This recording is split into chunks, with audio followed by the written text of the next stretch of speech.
বিধানসভা টিভি চালু করা হোক, যেভাবে লোকসভা রাজ্যসভা টিভি আছে বিধানসভা টিভিও চালু করা হোক।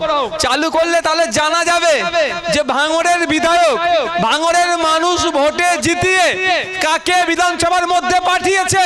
ভাঙড় সহ রাজ্যবাসীর অধিকারের কথা বলছে না, ওখানে গিয়ে মেহমান করছে, সেটাও জানতে পারবেন। আমি মমতা ব্যানার্জির ছবি নিয়ে ওর মধ্যে যাইনি যে মেহমান করতে হবে, আমি মোদী বাবুর ছবি দেখি ওর মধ্যে যাইনি যে মেহমান করতে হবে, ওদের ভাষাতে কথা বলতে হবে। আমি জনগণের ভোটে, ভাঙড়ের মানুষের ভোটে নির্বাচিত হয়ে গিয়েছি, সুতরাং আমাকে কোনো স্পিকার, ডেপুটি স্পিকার মমতা ব্যানার্জির কারো আমি ভিক্ষাতে যাইনি, মানুষের হয়ে কথা বলতে যাবো, ওখানে মানুষের হয়ে কথা বলি।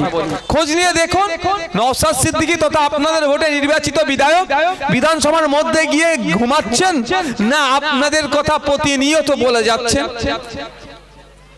এটা যখন আমি বলছি, আমার কথাকে যখন কাউন্টার করতে পারছে না, তৃণমূলী বন্ধুরা কি বলছেন, নওশাদ সিদ্দিকী ওখানে গিয়ে এই কেউ বলছে বিজেপি সুরে কথা বলে, কেউ বলে চুপ থাকে।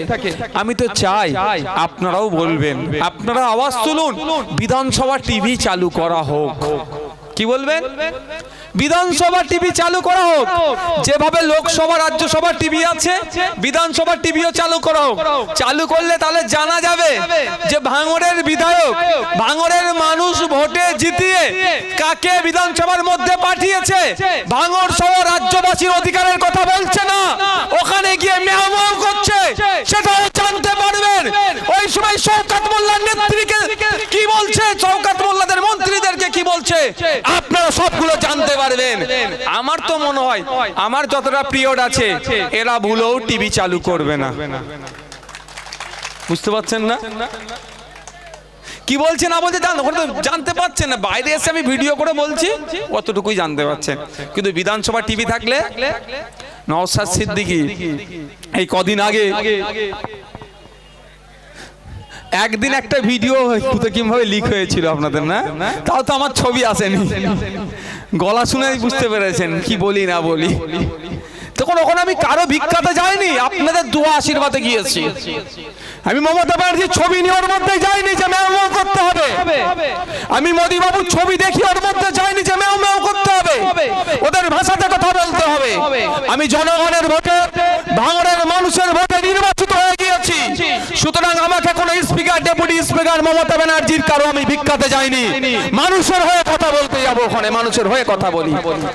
ভয় পাই বলেই তো আমাকে ডিস্টার্ব করা হয়।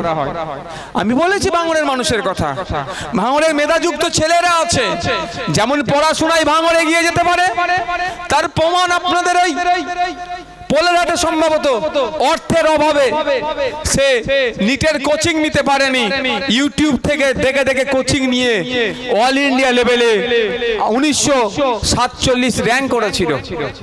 এটা ভাঙড়ের মেধা। ভাঙড়ের ছেলেরা ভিডিও আছে, জয়েন্ট ভিডিও আছে, ভাঙড়ের ছেলেরা পুলিশে চাকরি করছে, ভাঙড়ের ছেলেরা বিভিন্ন দপ্তরে চাকরি করছে। ঠিক একইভাবে ভাঙড়ের ছেলেরাও খেলাধুলাতেও কিন্তু পিছিয়ে নাই।